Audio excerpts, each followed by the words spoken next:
Good afternoon to everybody. My name is Andrius Kubilius. I am a member of European Parliament from Lithuania, and we're starting our informal discussion, traditional discussion of the forum which we created last year. The forum with very nice and very ambitious title, Forum of the Friends of Europe and Russia. And after summer and all things connected with pandemics, we're coming back with what we call Russian dialogue to talk about Russia of today and Russia of tomorrow.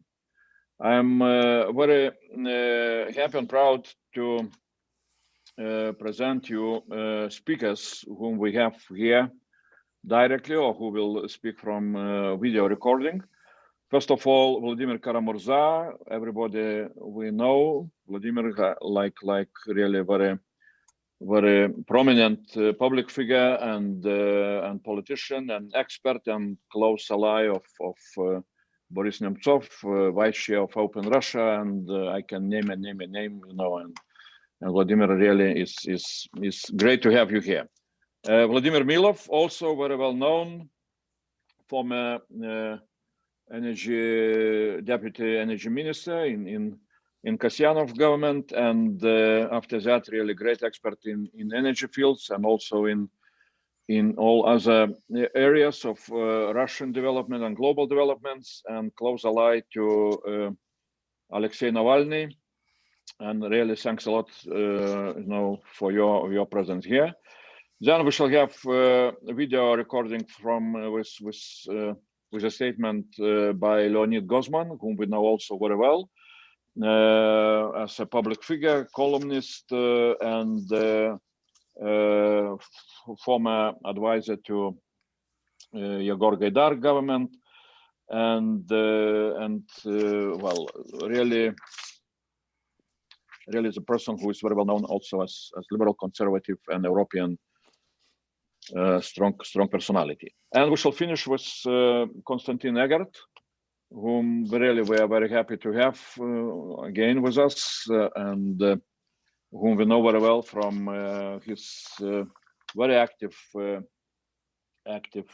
publications, both European-wide and Russia on Dosh TV and Deutsche Welle, if I am correct, and good friend of us, and we are very happy that he is together with us. And he is, as I understand, we see Konstantin from Vilnius, where he is living now. So pleasure. So we have really global interconnection. I am in Brussels, Konstantin in Vilnius, Vladimir Milov perhaps from Moscow, and Vladimir KARA-MURZA. We bring him from, I don't know, Washington DC, or I am now, yeah. 2 days ago, yeah, came here. So it's perhaps quite an early morning for you still. We are more lucky here in spending nice you know, Friday lunch hours. So really, okay, good, very good. We have quite a lot of participants of this open Zoom seminar, Zoom conference. Everything is broadcasted and will be on our websites. So we have quite many registered participants, again, both from Brussels, from Russia, from Lithuania, from everywhere. And simply technical detail. After initial statements, we shall have some questions and answers time. We got 2 questions in advance, so I read them even before to speakers. Maybe they will be able to answer during their initial statements. And also for other participants, if you would like to ask the question, you can write in on a chat field, or you can raise your hand, and we shall try to give you a possibility to ask the question. Now, I would like to ask Vladimir KARA-MURZA to start. And as we were trying to look into what should be our major topic. So my thought was very simple. You know that first of all we need to see the whole picture of recent developments in Russia, and around Russia, I would say, even so. So, and that picture consists starting from so-called plebiscite. I don't know if we can call it, really plebiscite, or that performance to have new constitutional amendments in Russia.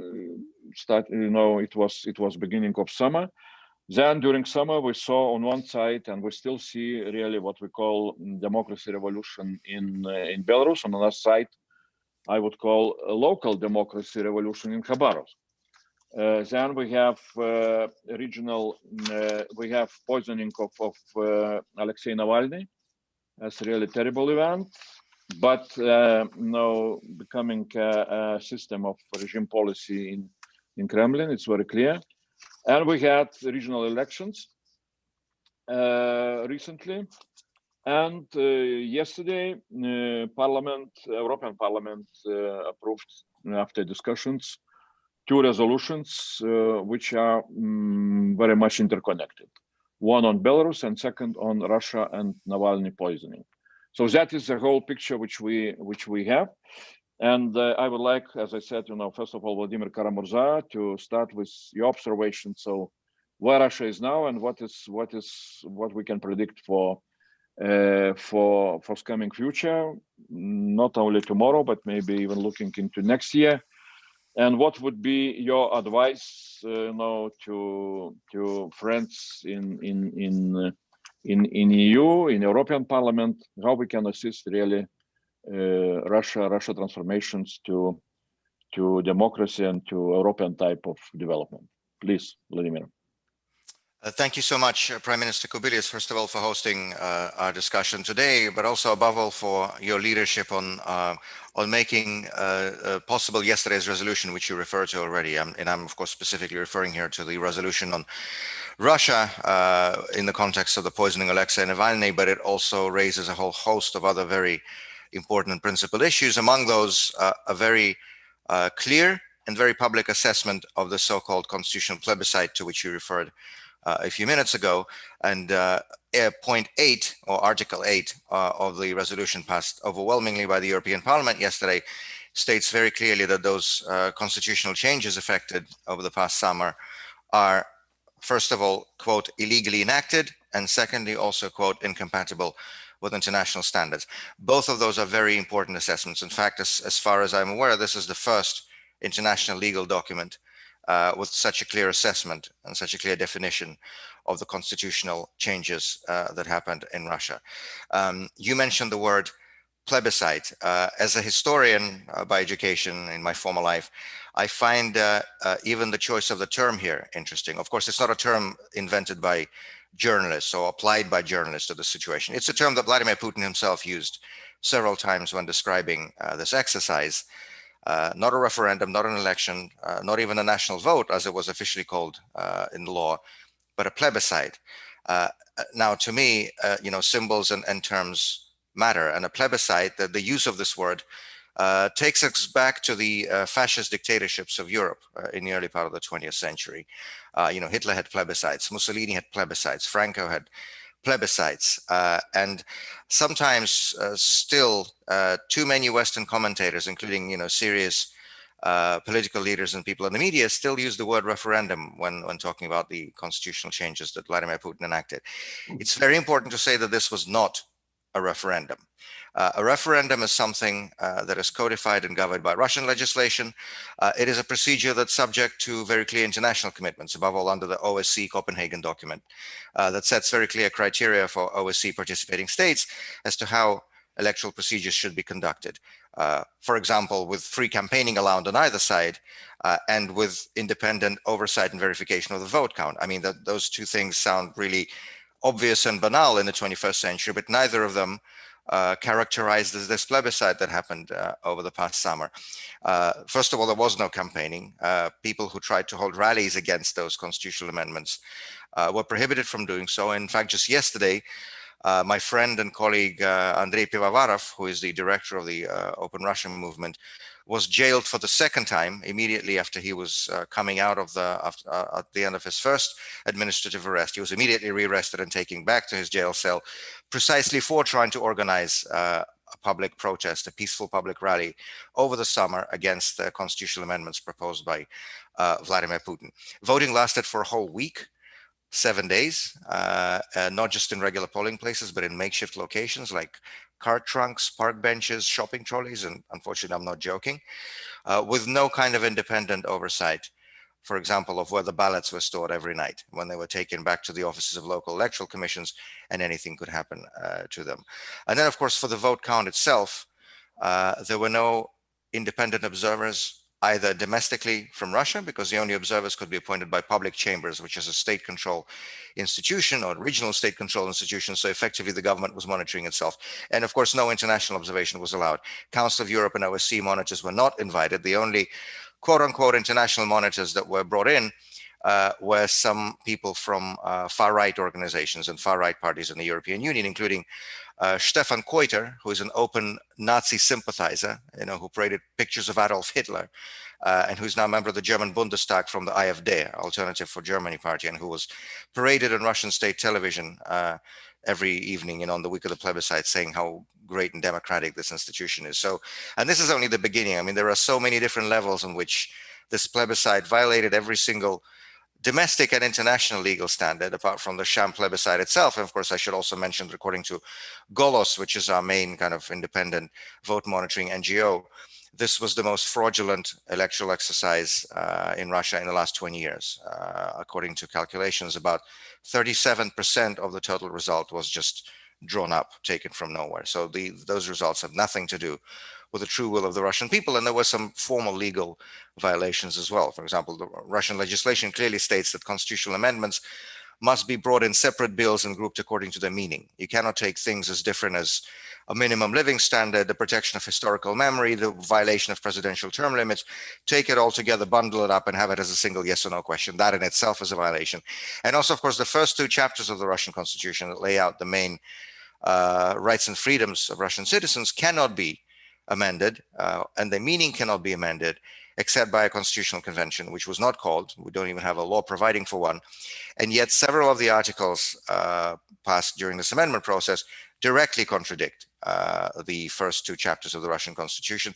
To name just two examples, one on the primacy of international law, which is enshrined in Article 15, but is now contradicted by another article, I think it's Article 79, that was added, or Article 32, which guarantees every Russian citizen the right to stand for election. That's now been contradicted too by another new edition, saying that those Russian citizens, for example, who hold a foreign residence permit, a residence permit abroad, or dual citizenship, are not allowed to run. And then there are all sorts of new restrictions on who can be a presidential candidate. So, for example, which would disqualify Alexei Navalny, and does, as you know, he was not allowed to run in 2018.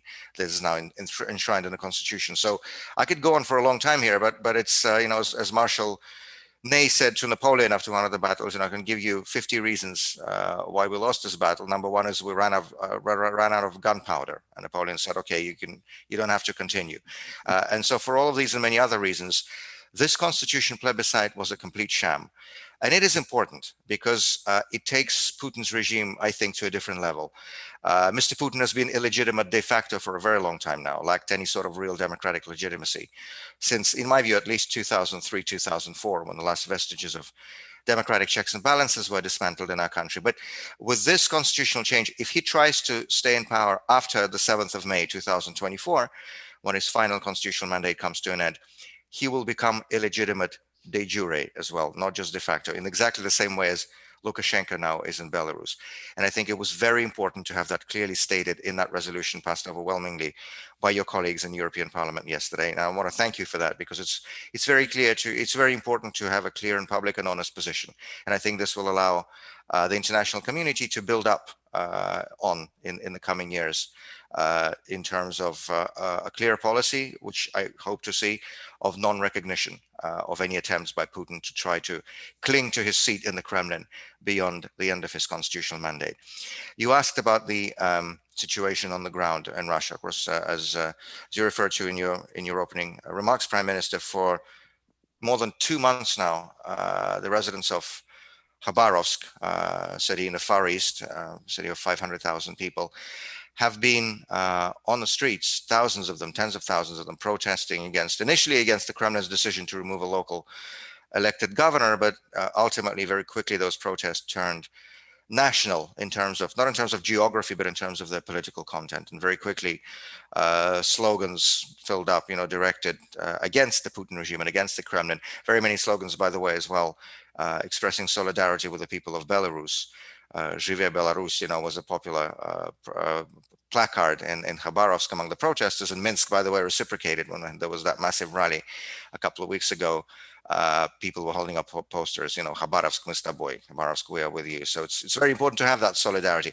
Our dictators have been successfully cooperating for decades now. And I think it's very important for civil societies and for democratically minded people in our countries to cooperate as well. And this is unprecedented for the Russian Far East. I mean, there's been this stereotype in our country for a long time that all major political events happen in the capital city. So either Moscow, St. Petersburg, or both. Khabarovsk is thousands of kilometers to the east, and nothing of the sort has ever been happening there, at least on the scale it has. I mean, at one point, there were 50,000 people on the streets of Khabarovsk in a city of 500,000 people. 10% of the population, that would be the equivalent of having 1.5 million people on the streets of Moscow. And it's actually about the same proportion as has been taking part in the protest in Belarus as well.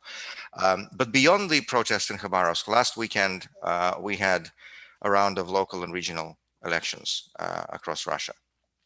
And, of course, state media led with these buy-in reports of great victories, for example, by Kremlin-backed governors, incumbents in the regions, with most of them with the Central Asian-style results of 80% or more.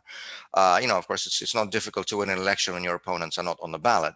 And if you look at the way Russian gubernatorial or regional parliamentary elections are conducted, you will see that they faced carefully pre-selected quote-unquote competition in the form of these toothless spoilers from other smaller Kremlin-controlled parties. So I think it's actually much more meaningful, for obvious reasons, to look at those election results in those rare opportunities where Russian citizens actually got a real choice on the ballot. One of those places is Siberia. Just before Alexei Navalny was poisoned, as you know, he was in Siberia to campaign for his movement's candidates in local elections, above all in Novosibirsk and in Tomsk. The night before he took the plane on which he collapsed from the results of the Novichok poisoning, he had a meeting in Tomsk with local activists of his movement, other sympathetic local activists in Tomsk who came to see him. The next morning, Ksenia Fadeeva, who's a coordinator of Navalny's movement in Tomsk, she's 28 years old, a former journalist herself. She took him to the airport, and everybody knows what happened in that airport. And afterwards, well, this past Sunday, Ksenia was overwhelmingly elected to the Tomsk City Council, beating the United Russia incumbent in her district. Andrei Fateev, her colleague, who's even younger, I think 25 years old, was also overwhelmingly elected to the Tomsk City Council, beating, in fact, a United Russia lawmaker who was the subject of Navalny's anti-corruption investigation. And United Russia Party lost its long-held majority on the Tomsk City Council, going down from 32 seats to 11. In neighboring Novosibirsk, Navalny supporters actually got enough seats on the council to form their own political caucus. And in fact, if you look at the vote total for the candidates of the Novosibirsk 2020 coalition, which was the opposition coalition formed by Navalny supporters, they actually, in terms of the vote total, they outpolled either United Russia or the Communist Party, which is, our official docile, quote unquote, opposition force. And messages like this are really important. And it wasn't just Tomsk and Novosibirsk, and it wasn't just Navalny's movement. I mean, there were dozens of municipal lawmakers on local levels elected from Yabloko Party, for example, from the United Democrats coalition, which has been created and backed by Open Russia. And it's very important to pay attention to these victories and to these successes, because they show that, the monopoly of Putin's regime and their supposed popularity and their supposed victories only hinge on the fact that they artificially destroy any alternative. And when people, I'm used as the wrong word here, puzzled when serious Western analysts start to seriously analyze election results in Putin's Russia. You know, I was born in 1981 in Moscow in the Baumansky district. At that time, Leonid Brezhnev was a member of the Supreme Soviet of the USSR, elected from Baumansky district in Moscow. And, you know, I went a few months ago, I actually went to the Library of Congress in the US to look through some of American newspapers from the time of the 1979 election campaign to the Supreme Soviet of the USSR. And every time you see the word election placed in quotation marks, I do not understand why that is not happening in relation to those exercises we have in Vladimir Putin's Russia today. But it's very important to pay attention to those rare opportunities on a local level where Russian citizens actually get a choice between the current regime and its supporters and its incumbents and real alternative opposition forces. And when that happens, we clearly see the results, as we did in Siberia a few days ago. And finally, on the point, Prime Minister, you made about what and how can the European Union help? You know, one of the favorite sort of gimmicks of the Kremlin propaganda is to say that those of us who are in the opposition in Russia, that we go to the West and we meet with Western politicians and we ask them for money, or we ask them for political support, or we ask them to enact regime change in Russia, whatever other nonsense these people come up with. Of course, none of that is true to any extent at all. It's only up to Russian citizens to change the situation in Russia. And by the very clearly shifting trends in public opinion, we know that that day is coming. The only thing we really do ask of our friends and partners in a democratic world, including and above all in the European Union, is to stay true to your values. And for example, stop enabling and stop allowing those senior officials and senior oligarchs of the Putin regime who steal from the Russian people, who abuse the rights of the Russian people, to then come to Western countries and Western jurisdictions and use, you know, your territory and your banking systems and your financial institutions as havens for the wealth they're looting from the people of Russia, because that has been happening for many, many years now. Everybody knows that a lot of these Putin regime officials, you know, the same people who abuse and attack the most basic norms of democracy and the rule of law in Russia, then come to the West and want to enjoy the privileges and the benefits that democracy and the rule of law offers in the West, because it's in the West where they have all their bank accounts, their second homes, where they send their wives and their mistresses on shopping trips, spend their holidays, and so on and so forth. And this hypocrisy, this double standard, has to stop. And there is a way to stop it. I have been honored for more than 10 years now to be involved in the international campaign for accountability for human rights abuses in the form of the Magnitsky mechanism of individual, personal, targeted sanctions directed at those human rights abuses in the form of visa bans and asset freezes. A very simple principle. Those individuals who are verifiably complicit in human rights abuses or corruption in their own countries, not just Russia, by the way, any authoritarian regime around the world, will no longer be able to get visas, own assets, or use the financial and banking systems of countries that pass such legislation. Boris Nemtsov, who was instrumental in convincing the US Congress a decade ago to pass this law, the Magnitsky Law, called it the most pro-Russian law ever passed in a foreign country, because it targets those people who abuse the rights of Russian citizens and who steal the money of Russian taxpayers. 6 countries, as of today, have this legislation, including, of course, your own Lithuania, but also the US, Canada, Great Britain, and the other 2 Baltic states, Latvia and Estonia. Astonishingly, there is still no such mechanism in the European Union. Last week, I had the honor to join members of the Bundestag in Berlin for the introduction of the first draft German Magnitsky Act. And of course, just a few days ago in her State of the European Union address, Mrs. von der Leyen announced publicly that there is a plan to enact such individual human rights sanctions mechanism on the European Union level. I hope these words come into action very quickly. This is the most powerful, the most effective way to keep these human rights abusers accountable. And the European Union, for reasons that I think are obvious to everyone, is the most important place to have this mechanism enacted. Again, we do not ask for any support from the West. It's only our job in Russia to effect political changes in our country. What we do ask is that Western democracies stop enabling the Putin regime and its corruption and its human rights abuses. And the Magnitsky mechanism is the best way of stopping that. And I look forward to the day when that process comes to completion. I want to thank you again, Prime Minister Kubilius, for raising the spotlight on these issues, for continuing to lead on these issues, and for making sure that things like the resolution that was passed yesterday come to see the light of day. These are important reminders that principle still has a role to play in modern politics. And for this, we're very grateful. Thank you so much. Thanks a lot, Vladimir. Thanks a lot, really, for your very, very clear statement and clear views on situation, and also what we can do and what we must do back in EU. I see really things are moving, in the right direction. Of course, it will take time. It will take our efforts. I was quite surprised that colleagues in the European Parliament decided to appoint me standing rapporteur on Russia. That which is quite a big responsibility, but also it shows that our views are becoming very much united in European Parliament, and majority which voted for resolution exactly shows that there are no big difference among eastern part of Europe, of EU, or western part of EU. So now, really, I'm very happy and honored that Vladimir Milov is together with us. Without any long introduction, I would like to ask your statement on situation. Thank you very much, Andres. Thank you for inviting me to join. And I also wanted to join Vladimir KARA-MURZA in thanking the European Parliament for adopting yesterday's resolution on attempted murder of Alexei Navalny, and also for your great personal input into making that happen. Thank you very much. It's great to know that we have great friends in Europe who stand for the freedom of the people of Russia and Belarus. We'll come to that in a moment. But what is important about yesterday's resolution is that I think it's the first international document which portrays a comprehensive picture of what is going on in Russia. Not just particular circumstances of Alexei Navalny's attempted murder, but I also thank you for the clear language you use and for pointing out at the responsibility of the Russian authorities for use of military-grade chemical weapons.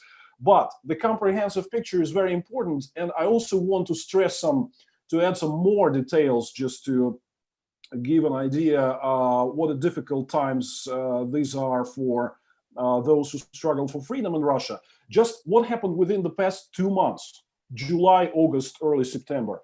We didn't only have the poisoning of Alexei Navalny.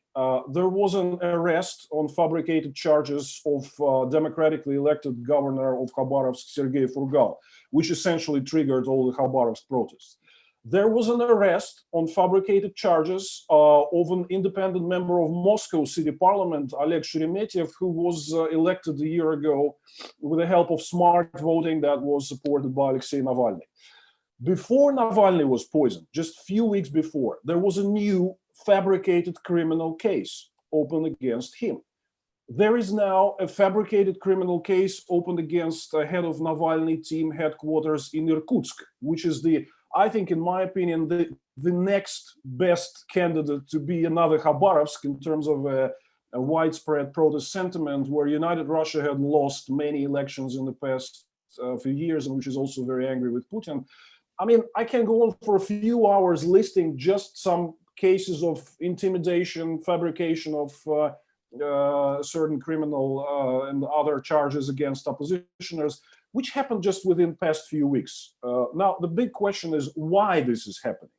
It's clear that Putin is very much fearful of the destruction of his popular approval, and he's fearful of the upcoming big political events of federal importance, like the upcoming federal state Duma elections, which are due to take place a year from now, but there's a widespread expectation that they might be moved to an earlier date to catch the opposition off guard and manipulate the results. Putin is really afraid of the similar type of political crisis that we see right now in Belarus, where the hidden legitimacy crisis was long in the making, and all of a sudden, finally, people of Belarus had said that they had enough and they won't change. This moment is clearly approaching in Russia.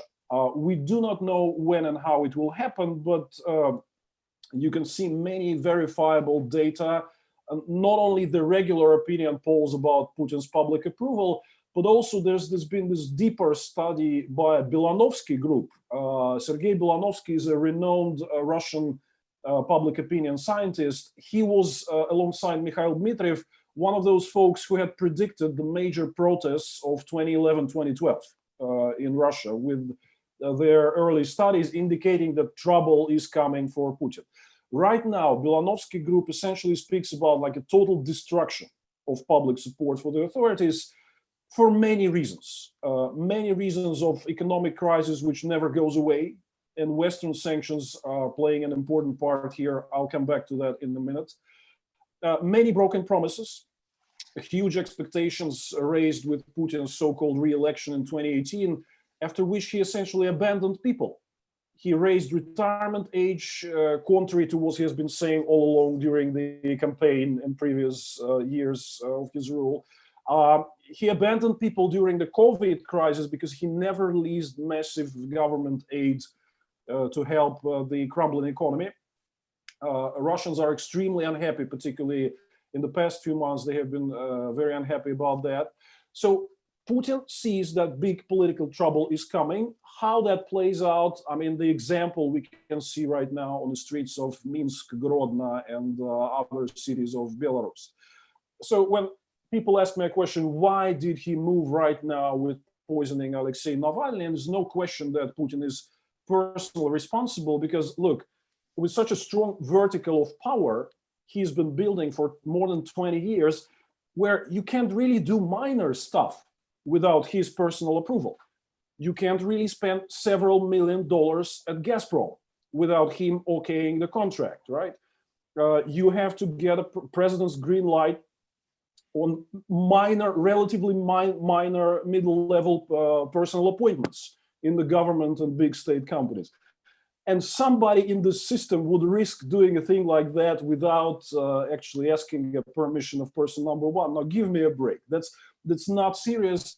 Not to mention that, again, as correctly mentioned in the European Parliament's yesterday resolution, military-grade chemical weapons are under strict control of the government. And even if occasionally it might not be the case, the government is still responsible, because how did they allow it to happen, right? So it's all, I mean, I'm pretty sure, 100% sure, there is some sort of a document with a sign and a seal exists somewhere in the very secret safe deposit boxes of the Russian government that we allow you to take this quantity of this military-grade chemical weapon to undertake this operation. I'm pretty sure that one day we'll find it. But coming back to a question of as to why he did it, there's a lot of similarity with the murder of Boris Nemtsov. Boris Nemtsov was murdered just a year and few months before the upcoming Federal Duma elections. The purpose was to destroy the ability of the opposition to make it into parliament and actually elevate our struggle to a totally new level. It's very clear that Putin is much fearful of that, particularly in the background of Alexei Navalny's smart voting, because previously Putin's tactic was to just remove the opposition from the ballot, not allow real competition. And now Navalny had created a magic formula which leads it to, Kremlin's tactics to making no sense anymore, because they still lose. Even if we're not on the ballot, they still lose, like it happened in the Moscow elections like last year and many other examples. So this is why it's Putin's understanding and the KGB understanding is I mean, it's very primitive. You remove the person number one, you remove the leader of the movement, so the movement will most likely become destroyed. That was the purpose of what he done. But that was a grave mistake. We keep continuing and struggling. And essentially, I have to reassure you that we have been discussing with Navalny for a long time how to operate with his lasting absence. Because another normal practice is to arrest him for a month or two and actually remove all the possibilities to communicate. So we were preparing for situations like that. And you see that our team is operating in full capacity. We had a major test in the past week with the regional elections. And I'd say my personal evaluation of the results is mixed, because I really hoped for a bigger results. And I think the major disappointment is that we were not able to achieve runoffs in any of the governor election races. We had 18 races, and in at least like 4 or 5, including Irkutsk, Arkhangelsk, Leningrad Oblast, and the others, We really had great hopes that runoffs would happen. Now, runoff is extremely psychologically important because runoff is, like Vladimir KARA-MURZA had explained, runoff is like a real black or white yes or no referendum type of vote. Anybody who is unhappy with the authorities can go and vote against the incumbent guy. So this is essentially how the crisis in Khabarovsk had been emerging for the past couple of years. 2 years ago, they had a runoff at governor elections. Independent governor won. A year from then, he allowed relatively free legislative elections to take place in the region, with United Russia ending with like 12% and but a couple of seats, right? So what Governor Furgal did, he essentially liberated his region from the rule of United Russia. And why these massive protests are happening right now in Khabarovsk? Because people liked it. They liked the new existence without the monopoly of United Russia in power. So they are struggling to get it back. And this is what Vladimir Putin fears most, that one by one, Russian regions will become liberated from the rule of monopoly power. Of course, we have issues with the so-called systemic parties like Communists or LDPR, but look, it's still better than monopoly. It creates a more open, more comprehensive, more competitive picture. So this is why Putin is so much afraid of smart voting. And again, the bad thing is that the smart voting this time didn't happen to achieve a lot of successes on the governor elections. Now, two reasons for that. First is fraud. And here's where we go back to the constitutional plebiscite, because we are moving more and more towards Lukashenko type system where public does not have any control over vote count. And this 3-day voting is an essential new tool that Putin has introduced. Russian internet was actually filled with all this picture of broken safe deposit boxes, which were sealed on Friday by the Electoral Commission with ballots in. And people came Saturday morning and it was all broken. So somebody tampered with it during the night. I mean, it's just like all over the place, right? So that's one thing which was one of the major electoral novels tested in July at the constitutional vote, and now for the first time in the regional elections. The other thing is ability to vote outside polling stations, primarily on enterprises. It makes it very easy to manipulate, because you do not actually try to control what your employees do on Sunday during the voting day, but you assemble them at workplace on Friday and say, vote right now, do as I say. And independent observers are in most cases not allowed to enter the enterprises because of the past regime and so on. So a combination of new methods of fraud introduced, plus, as Vladimir KARA-MURZA said, like total elimination of competition in governor races. People get attracted when they see some real opponent, like we saw in the Belarus elections, like we saw in Moscow elections last year, or Khabarovsk election. When, I mean, you have some absolutely loyal people who are not only loyal, but they are like absent. They specifically do nothing to participate in campaigns. That creates a situation of very low interest. So this is why no governor races produce runoffs. But there are good news as well. The good news is that the smart voting is not only working, but this was essentially the first time when heads of Navalny teams in regions participated in regional legislative elections, city legislative elections. And they passed. They were elected by the people with significant majority, Sergei Boyko in Novosibirsk and Ksenia Fadeyeva in Tomsk. This undermines the whole credibility of Putin's notion that Navalny is just a blogger. He's not a serious political force. The biggest outcome of, the positive outcome of this September regional vote is that we have proven that our teams in the regions have solid backing as a strong, maybe major real opposition force to the incumbent authorities. There is much to learn from this experience, but we see, as a result of these elections, we see the clear way forward. We see how the success was achieved, how it's possible to get it done, and we're gonna replicate this experience on other regions, essentially creating more and more Khabarovsk. This is how I see the situation in Russia changing. Frankly speaking, I don't see a stage for like a major nationwide protest like we see in Belarus right now, because there's much less uniformity Russia is a very diverse country with different regions and so on. But what I see happening is more and more regions completely losing confidence in Putin and turning into more and more Khabarovsk. There are like a dozen candidate regions for that. We're going to work on that. Our approach is working. We have a lot of points to work on and to improve our performance, but we were really encouraged that that our friends and allies in the regions got elected first time they participated in races. That there's a clear way forward for the Russian opposition, actually meaning that Putin is right to fear of what we're doing. And we're going to take this battle to new levels in upcoming elections, particularly State Duma. I think I'll finish with that and take more in the Q&A session. Okay, Vladimir, thanks a lot really for that clear description of what is happening in the regions of Russia, and a lot of questions on my mind, you know. But now we shall, how to say, we shall calm down with Leonid Gozman, you know, video statement. Unfortunately, Leonid was not able to join us lively, but he is with us. So, ladies and gentlemen, thank you for this wonderful opportunity to talk to you. It's an honor and a pleasure for me. In 18th century, our prominent empress, Catherine the Great, said that Russia is a European power. Not everybody agreed with her in 18th century, not everybody agrees with her now.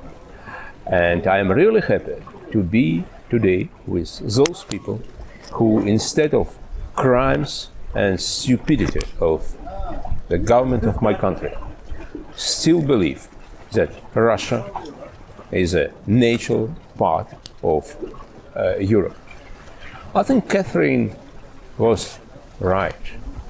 We have European culture, European cities, European-oriented youngsters, European education.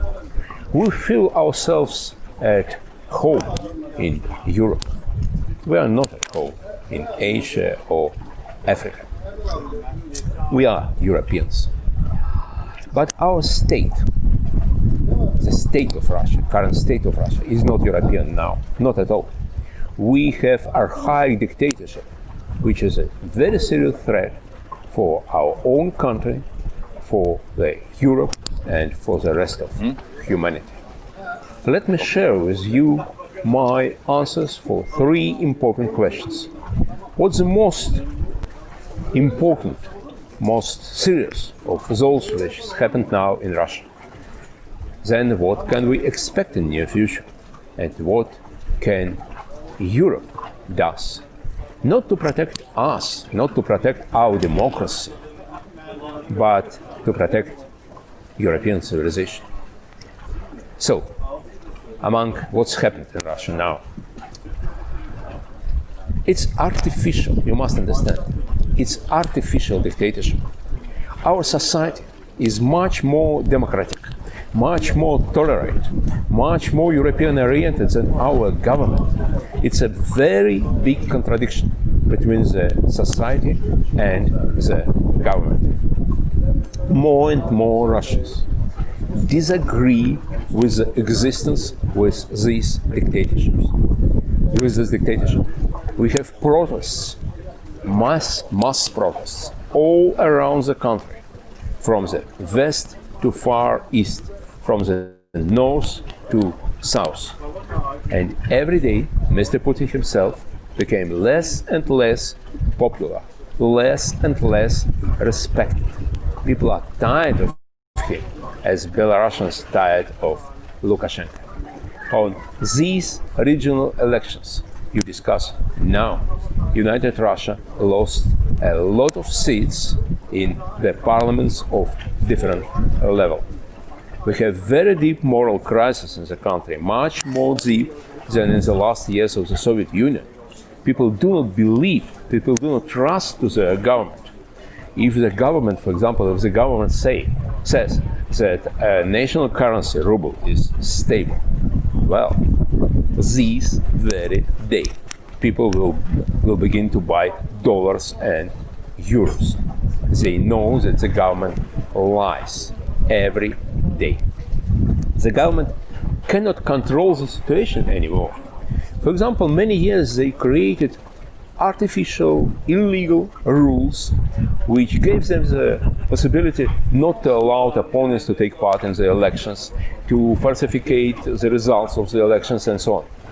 Now, these rules are not enough anymore, and they create the new rules, absolutely crazy rules, and they are ready for direct violence, like this attempt to kill Alexei Navalny, who is the most influenceable and most popular leader of Russian democratic opposition. Then what can we expect in the near future? We must understand that this system will not change because of the elections.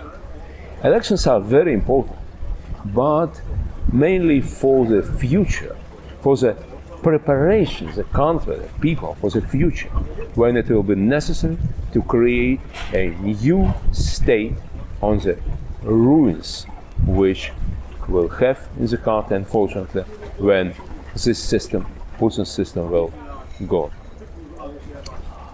There are less and less chances, near zero, I'm afraid, for the peaceful existence of this situation.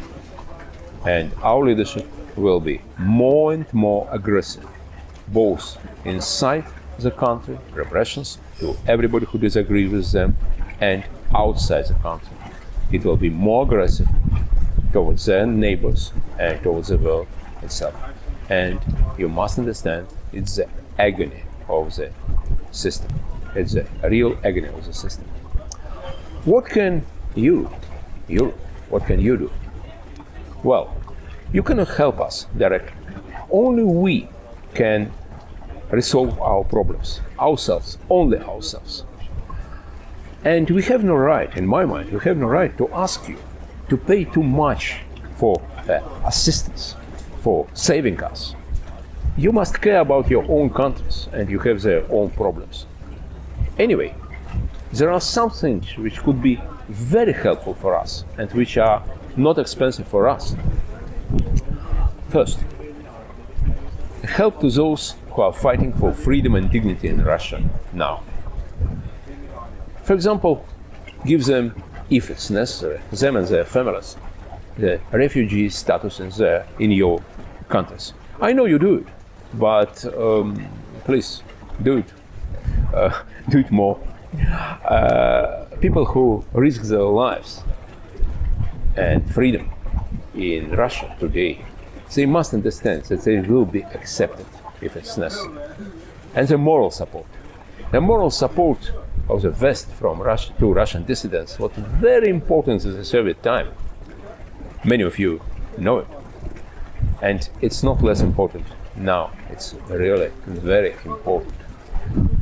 For example, if you vote for the special Navalny Act, like for Magnitsky Act, you will not pretend new killings, unfortunately.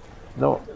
But you will give hope and energy and power to thousands and thousands of democratic activists in my country.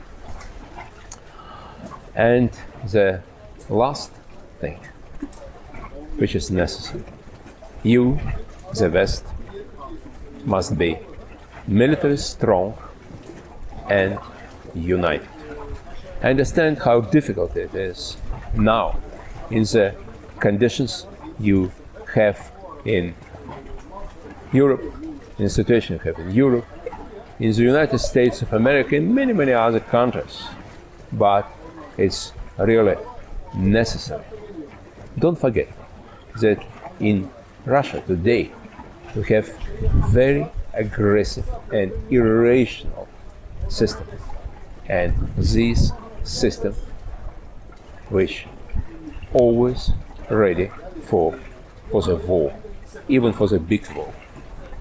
You cannot persuade the leaders of this system by rational arguments. They have irrational goals. They are strange people. And let me say, as a professional psychologist, I'm not sure that they're healthy. I'm not sure. And the only thing which could stop them is understanding that you, the West, is strong and that you are ready for resistance. So, dear friends, be prepared and God save Europe. Thank you.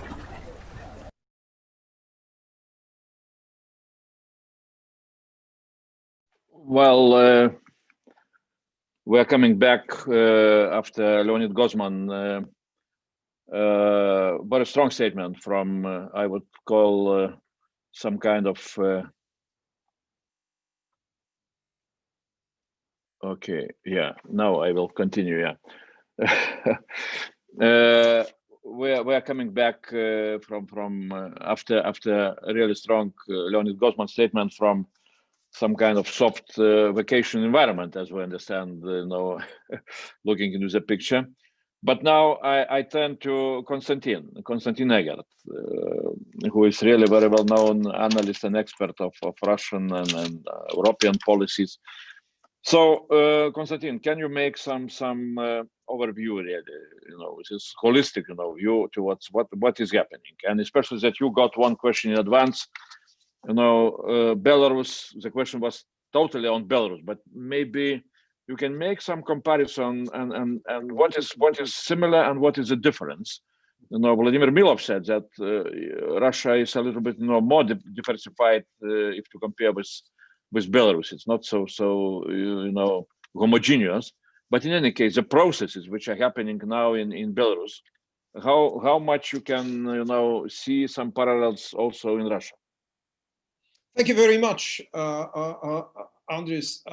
I think what was said by both Vladimir and other Vladimir, and then by Leonid, is true. And I would like to, first of all, draw your attention and everyone's attention to several things that I find particularly important in everything that was said.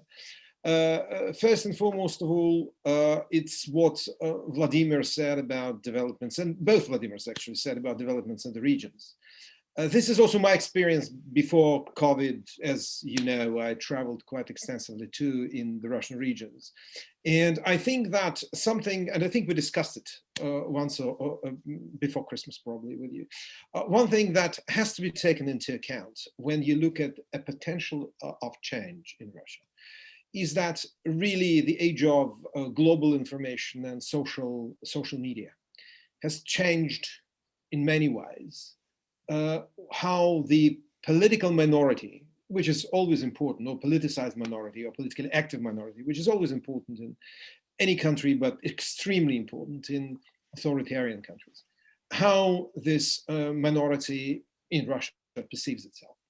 And what I find really interesting is that basically in terms of agenda, in terms of understanding things, there is not much difference between, I don't know, university adjunct professor or student in Khabarovsk and someone in Moscow. I'm talking about those who are engaged, who want to know, because the main thing is for people to want to learn things, because there's enough information around for you to learn about what really happens in Russia or in Belarus for that matter. So I think that there's this bridge, which I think Alexei Navalny, Vladimir Milov, and their team has really managed to a large extent contribute to building, which links, there are many bridges actually, that links, especially people in 17, 18 million plus cities in Russia. They have one agenda. They have more or less universal understanding about what's wrong. They have different views of how to heal it, because political Russia is diverse. You have anyone from neo-Marxists to monarchists. But basically, I think there's a central ground which says something has to be done about fairer redistribution of wealth, definitely curtailing corruption, curtailing the omnipotence of of the security services and secret police, and introducing a system of justice which can be called such, courts, judges and things like that. So I think that this is more or less something that unites the politically minded people in Russia. That's number one. Number two, and this is what basically the two Vladimirs and Leonid mentioned. I think this is basically not at all still part of thinking in the European Union. The last call that Leonid made, for the West to stand strong and so on. Look, we heard it dozens of times, hundreds of times. We heard it after the invasion of Georgia. We heard it when they were beating up protesters in 2012 in Moscow. We heard it after Boris Nemtsov was murdered. We heard it after the Crimea. We heard it after Donbass. We heard it after MH17. We keep hearing about it all the time. And there is definitely, I think, a moment of truth now, in many ways, because the resolutions that were adopted on both Belarus and the attempted murders, it rightly should be called, of Alexei Navalny, seem to be finally probably eliciting some debate about what's actually going on. And what is very important, these debates and these resolutions introduce a matter of moral political judgment into what used to be just very abstract debates about either, in the case of Navalny, the eternally doomed to authoritarianism Russia with its national character, or about Belarus, which is an insignificant country which is in Russia's orbit anyway. I think that if these resolutions manage to impress the executive powers in the EU and wider in the world, that will be a very, very important moment of change. And I would like to say that what I think to some extent Gosman touched upon, it's very important in the eyes of the Russian leadership, current Russian leadership, for its interlocutors to look strong. In a very pre-Second World War, probably even pre-First World War meaning of the word. And I think that this is something that's ultimately lacking until now, apart from, I don't know, Lithuania, Estonia, the Czech Republic, Poland, and so on and so forth. I think that to a large extent, dealing with Russia at the age when its leadership is becoming inexorably old, when its people become increasingly restless, not for any particular reason, but just because this regime has been around for 20 years and has been corrupting the life of Russia for such a long time.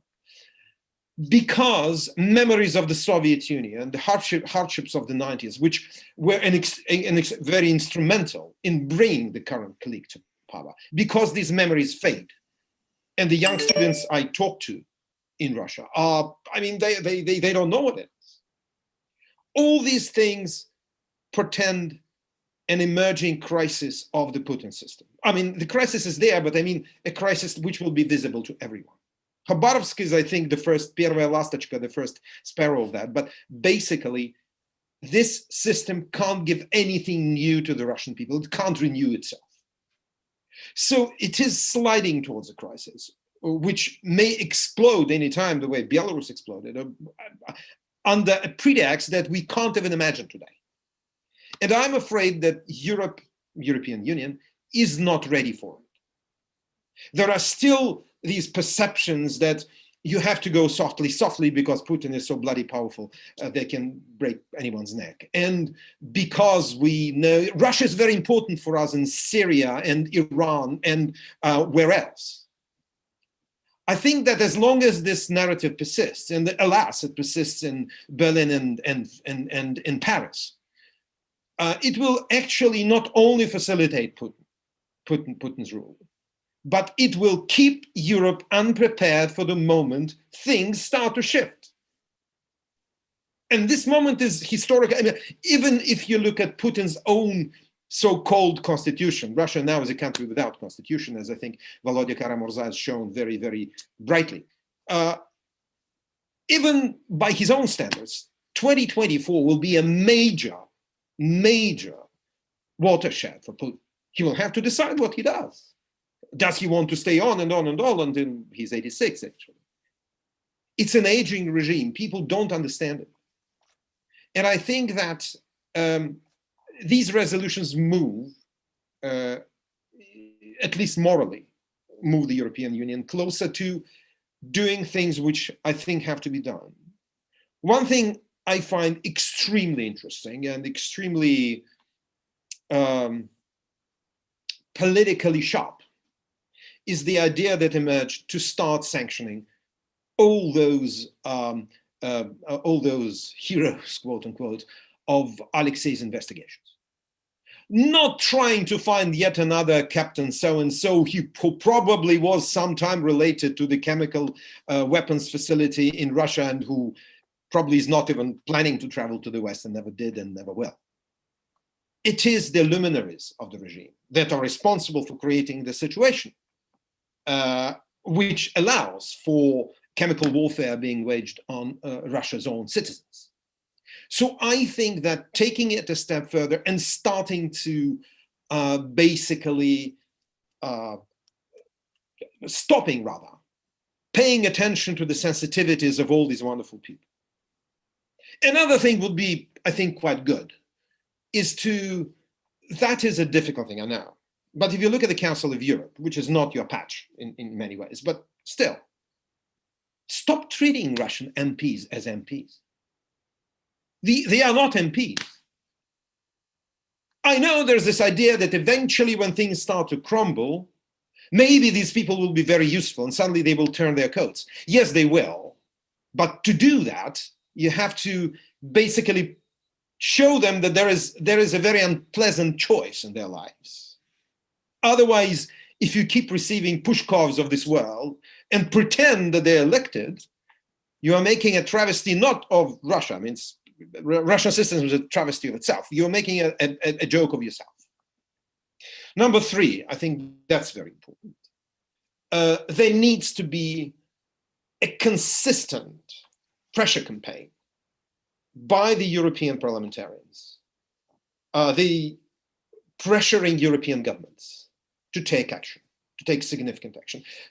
Make sure that your resolutions count for something. Look at when I looked at the ayes and nays at the vote roll call on Navalny. It's interesting. Even Identity and Democracy has a few, which is supposed to be like a Russian agentura there. Even some of them voted for the resolution. So that means it's a very powerful thing. But if you just adopt them and then move on to something else, I understand you have a lot of work. But this is an important element. Keep up the public pressure on your governments. They will listen to you. Not probably in the case of Lithuania, Estonia, or the Czech Republic, but we're talking about specific capitals in the EU where this campaign is being waged. Another point, which is very important, take to task the Russian diplomats that are doing stuff like Ambassador Chizhov in Brussels, saying that, we only poison people who are over whatever, 10% rating in our country. I mean, tell them to their faces that this is unacceptable, to use a diplomatic language. I think that basically it's very important to have, as in a corporate world, you adopt a plan, you have to work on it. Then this has to be your plan. By the way, regarding Belarus is the same. I think that lots of mistakes were much more mistakes were committed with regard to Belarus in the last few weeks than with regard to reaction to Navalny, where I think even Chancellor Merkel finally woke up and felt that, there's some irregularities happening in Russia. I think that with Belarus, you have to overcome decades of the country being thought of as just yet another oblast of Russia. And of course, when the EU bigwigs say, we are not going to sanction Lukashenko no matter what. They're taking off the table a very important instrument of diplomacy and of political influencing. I think that I understand that to a large extent the problem is that basically the European Union knows nothing about Belarus and about the actors there, because there's only one actor there. Turns out there are more. But I suppose that, especially looking across the border as I do now, Belarus is a very important thing, a very important case, because what you see there, you see people that are really, really inflamed or pushed forward or rejuvenated by ideas that ostensibly form the basis of the European Union. I think that it's very important that Belarusians are seen as Europeans, as not as an appendage of the Kremlin. I also think that what actually today, as we speak, President Duda and President Nauseda are doing by saying we are going to probably have our own set of sanctions if the European Union drags its feet. It is also important. That's leadership, how I see it. And I suppose that on Belarus, it's very, very important not to succumb to the Russian narrative and to anything that the Kremlin will cook up with Lukashenko. I think in the coming months, probably, that's trying to answer part of Ruslanas' question on, alleged closer cooperation or, I don't know, managing, uniting, amalgamating, say, the fiscal system and the tax system, which is Putin's dream, as far as I understand. All these integration initiatives should not at all be recognized because Lukashenko is not a president of Belarus today. I think that this is probably one of the first steps to make with regard to Belarus. I'm sure that there's going to be a lot of help to civic society. People will be able to travel, will be able to set up their homes if they want to emigrate. There's going to be all these kind of humanitarian elements. I mean, you MEPs are good at doing that. But I think that the overall political strategy should be based on non-recognition of anything that this former government, former leader, is and are doing in Belarus. These are my kind of first reactions. To quickly answer what Ruslana said, look, if I only knew what will happen in Belarus or in Russia, even in 1 year, I would be an extremely successful blue chip trader because I would have such powers of prediction. I don't. But I think that there is an important element which I'm trying to draw attention to over the last couple of years. And those of you who, we were at different conferences, different fora, you know it. I think that the important thing to understand is that societies are tired of these regimes, both in Russia and in Belarus even more. Yes, in theory, Lukashenko can put down this revolt by blood or by wearing it down. But I think that the attitude has changed forever. There is a point of no return has been passed. That means that you can have more repression, but also, I think, more resistance by the Belarusians. I suppose we may have something akin to a solidarity moment there, meaning solidarity, like Polish solidarity. And looking at what happens, say, at the big plants, at the big factories, maybe there are people there who will be akin to Valencia. I mean, nothing repeats itself in history exactly, but it's very clear, and I think one needs to pay attention to that this is a society which is much more united, and in some ways even more united than the Russian society, because you will have the IT hipsters walking to the street, going to the street with pensioners and with this kind of tractor production line, tractor plant workers. This is a real civic solidarity. One has to pay attention to that. I actually think that maybe if you look forward, Putin is not looking to completely annex Belarus, because then he will have someone described it, I will say it in Russian first, Россия уже граната, а к ней еще присоединят белорусский запал.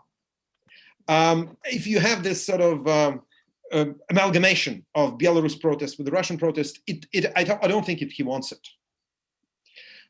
But it's not that expensive. It's not a question of money. I think it's more a question of having Belarus as a separate thing is much more, notionally at least, is much more profitable for him than having it as another oblast or several oblasts inside Russia. Konstantin, thanks a lot. I know that, I know that Vladimir KARA-MURZA needs to run away, so please. Could I just say a couple of words, just to comment on something Konstantin said, which I thought was very important, and also just one final comment. And I apologize, I have to leave early. I have a scheduled COVID test. It's this crazy world we live in. I was in 4 countries in the last 2 weeks, and there's a requirement now to go and test that I'm not contagious. So forgive me, but there's 2 important things I wanted to say, echoing what Konstantin was just saying. First of all, about the new generation in Russia. I'm very often in the regions as well. And just before this whole quarantine began, I was in Syktyvkar, which is in the northern part of European Russia, about 2.5 hours flight east of Moscow, one of the old capitals of the Soviet Gulag. I was there to organize a film screening, and we had a public discussion afterwards. And when I was speaking to these young people who came there, I suddenly caught myself thinking that it is no longer possible, as it was just a few years ago, to tell the difference between, what we Muscovites sometimes snobbishly used to call provincial audiences and audiences in big cities, in Moscow and Petersburg. You still can with older generations, but not with those who are 35 or younger, 30 or younger, certainly. Because, they read the same Twitter feed, they watch the same YouTube videos, they use the same social media as their peers, not only in Moscow and St. Petersburg, but in other European countries and cities as well. And so that's the generation of the future. That's the generation that, in my view, is the best hope for a democratic and, yes, European future of Russia. And the second thing I wanted to say, Konstantin made a very important point about the need to be prepared. If Russian history teaches us one thing, is that major political changes in our country can happen like this.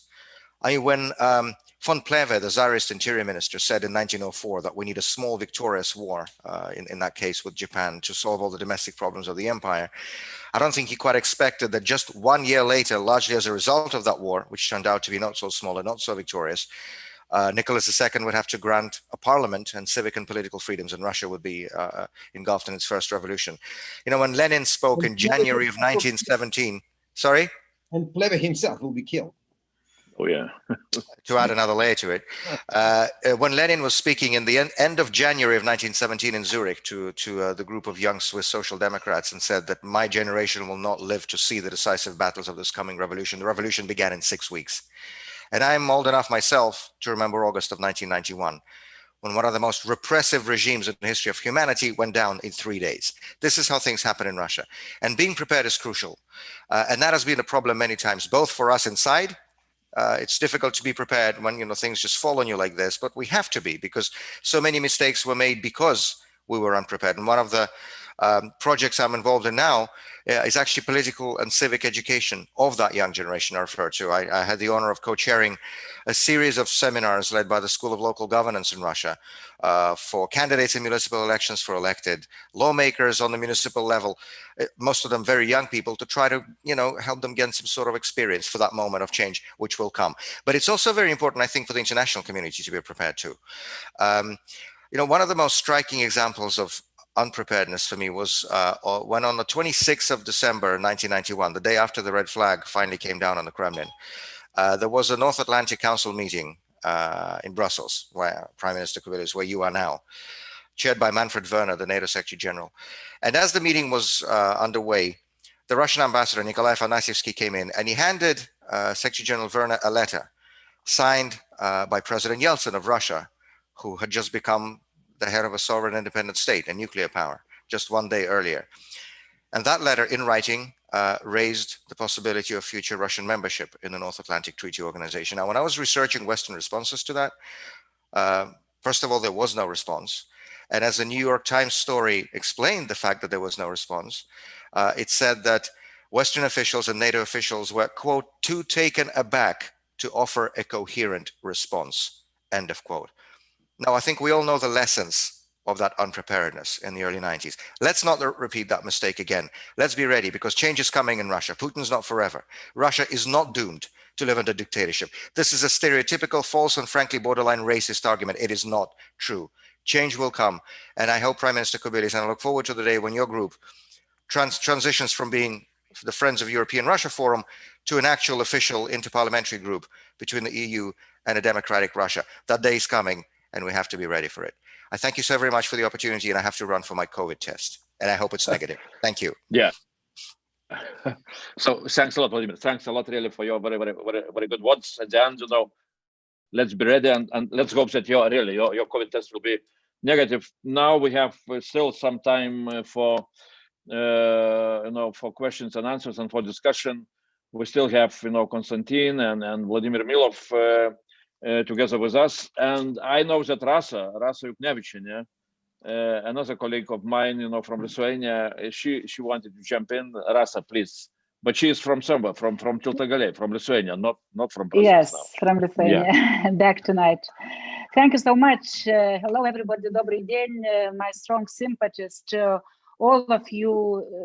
Almost everything was already said. I will try to be very short. But gender matters in EU. But I am here. My intervention is not only because of that, but because of my strong belief that democratic Russia. I will see democratic Russia myself in my lifetime, and even more believe after what we saw in Belarus. So, on situation a little bit, both resolutions we adopted yesterday by 80% of MEP's majority, of course, are very much interconnected and gave some broader view, both of them together. Putin and Kremlin, they are behind military chemical weapon attack and behind the support of Lukashenko. Not behind brothers, Belarusians, but behind the toxic Lukashenko. And of course, we feel some kind of changing in EU. Andrews, I think, a little bit mentioned in the very beginning, myself as well. And of course, Putin was able to create a fear in some democratic countries among politicians.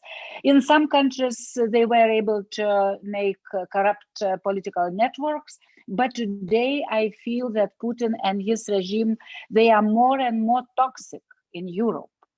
And still, of course, many have fear of nuclear Putin. This fear exists, and it's normal. But I would like to underline, you talked a lot about importance of EU support. It's of course important, and we are trying to do as much as possible. But I think here most important is factor people of Russia. Because look, before August, we didn't expect, and not very many expected, that we will witness peaceful revolution of Belarus people, but it happened. Without that, without this revolution, without strong message from Belarus people, would be not possible to convince European politicians and societies to support, to give support as they are providing or will provide, I think, in the future. So the same, I think, is with the Russian Federation will happen. Of course, EU important, but people are most important. So I had some questions, but you already answered to those questions, especially on impact of Belarus revolution to Russian society. But for me, my concern is it really still propaganda, which is so brutal propaganda from Russian-owned, state-owned Kremlin TV sets are really have huge impact on Russian people, because they are still broadcasting and broadcasting and broadcasting, and it's expensive, of course. Well, thanks so Rasa. much again. Yeah. Thanks a lot for your question. Maybe we are coming to the final round of comments, of Vladimir. Maybe we shall start from Vladimir and then Konstantin. I would add to what Rasa, have said and asked about how much, people in Russia are still influenced by Kremlin propaganda, and how much they are, free to choose, Telegram channels or whatever, which for me, it was quite an invention when I saw how things are happening in Belarus. Really, we had quite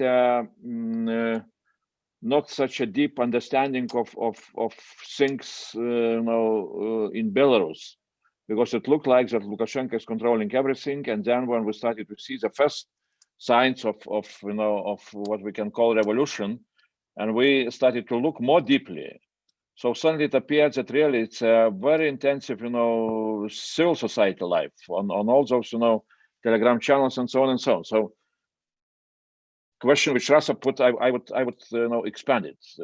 Maybe we have in EU, we have a problem that we do not have ability to see really how things are going on and how they are changing in Russian regions, and that is what you have spoken out. But I am wondering what else we can do, how to bring that picture to European politicians to understand much better how things are developing in Russia itself.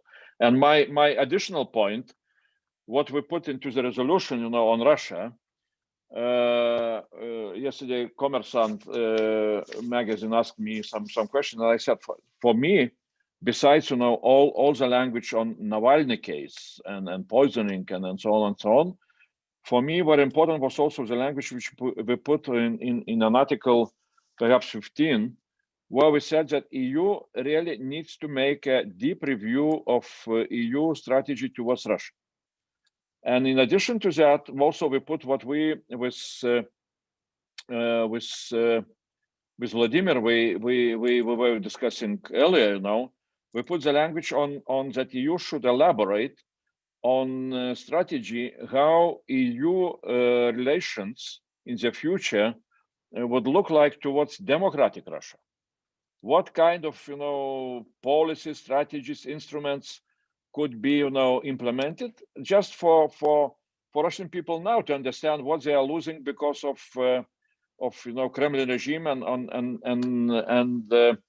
having no such instruments like visa-free or free trade.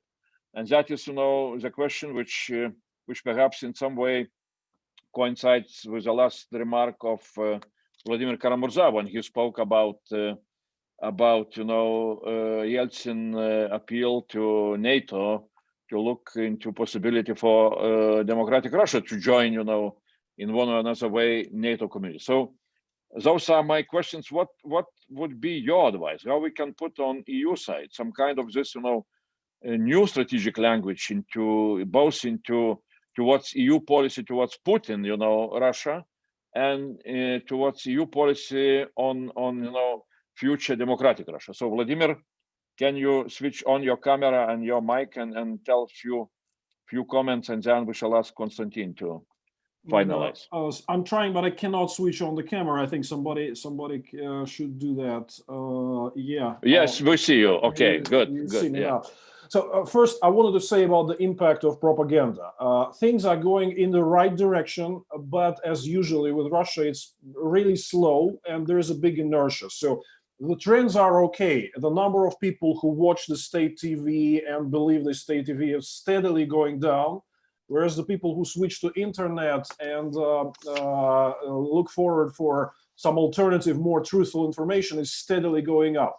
Do not expect it to be really fast. I mean, there will be some point of convergence in the future, but these processes are happening. But as usually with Russia, it's not so dynamic, right?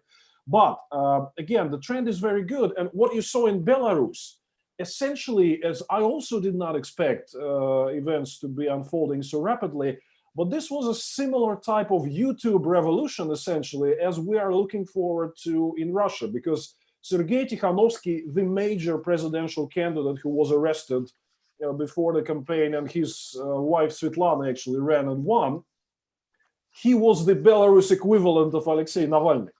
He ran the biggest, most popular channels. He went across the country and told the truth about how Belarus people really live, save the official propaganda. So that's a very important impact, and we are essentially concentrating on using the same mechanisms in Russia. They are working, but again, given the bigger diversity of Russia, as I just spoke, it might take more time. I think the most viable strategy right now is to focus on most protest-minded regions rather than try to like swallow it as a whole, you know. I also wanted to add an important part on the Western sanctions. There was a question about that. Now, look, Putin's key strategy in the past years was to try to repeal and soften the financial sanctions of 2014, which had greatly contributed to the economic stagnation that we are facing. We don't have access to Western capital markets, and that's the big deal. Because before these sanctions were introduced 6 years ago, that was a major factor of supporting our relatively modest but still recovery. Our companies and banks have been borrowing like crazy.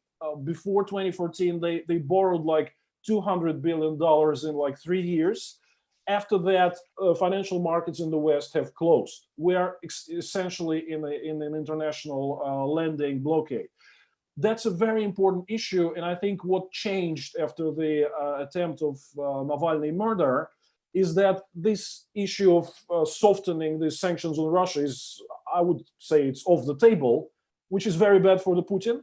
And there is a clear connection with the economic situation and political situation, because it means there will be no growth and people will be more and more unhappy about it. So I urge you to understand the importance.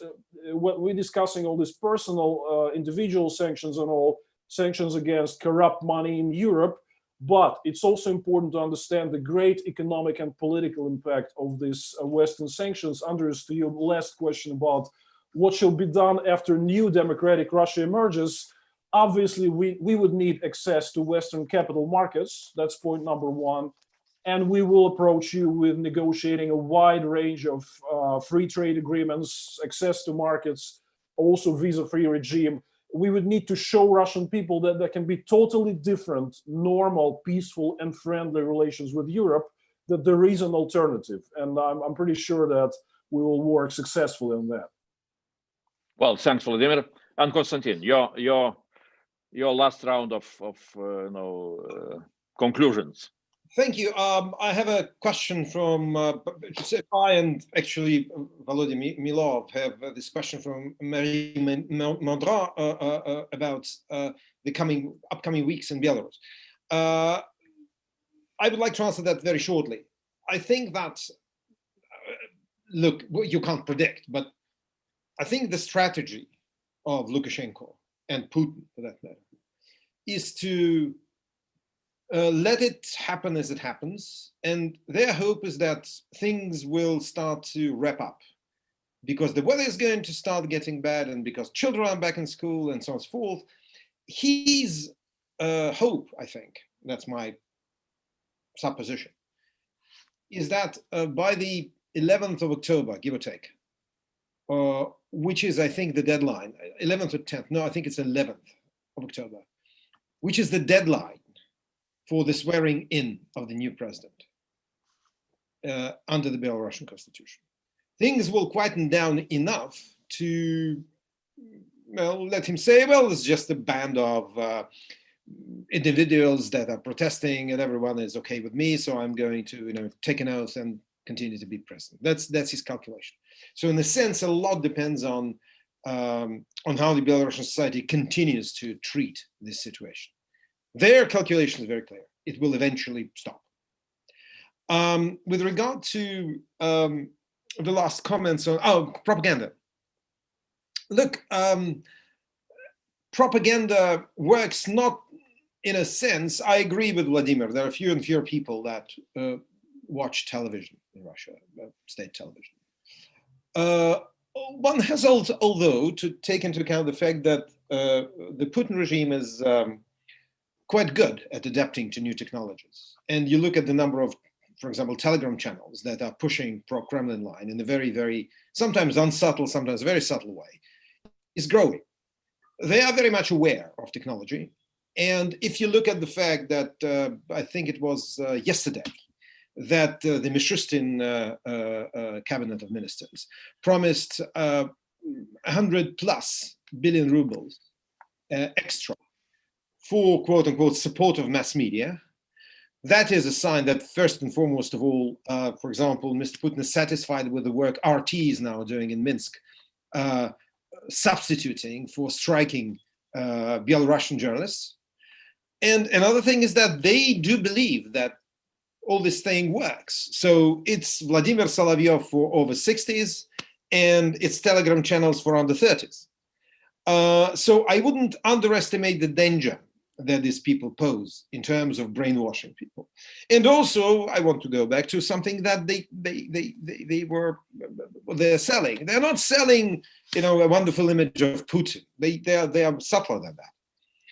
They are selling cynicism. They're selling this idea that, all politicians are the same. It doesn't matter. And I mean, look, Volodya, you probably heard it many times too. Oh, well, Navalny, it doesn't matter. Navalny will come and become the same Putin. I mean, I heard it from a doctor yesterday. Here. Well, she ostensibly watches Первый Балтийский. And I think that this idea that, just politics is bad. I mean, everyone is bad in politics.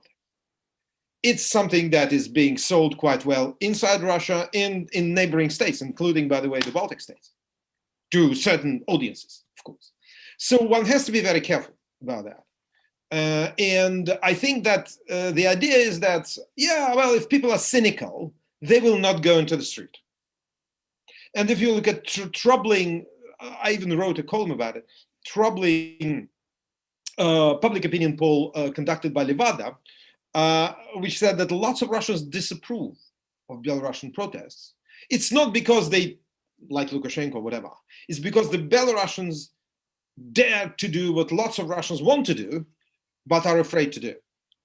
And this is always, a typical Soviet-Russian situation. На что они высовываются? And I suppose that this is an important thing to overcome because this is what Putin is focusing on. Especially at an age where have YouTube, where you see a younger generation, the people following Alexei Navalny to a large extent, being insulated from all these all this Soviet mentality, the Soviet messaging, if I can call it that way. One has to be on guard. And number three, the last thing I want to say, I think that it's very good to hear what Volodya said. We are going to do this, we're going to do that. Wonderful.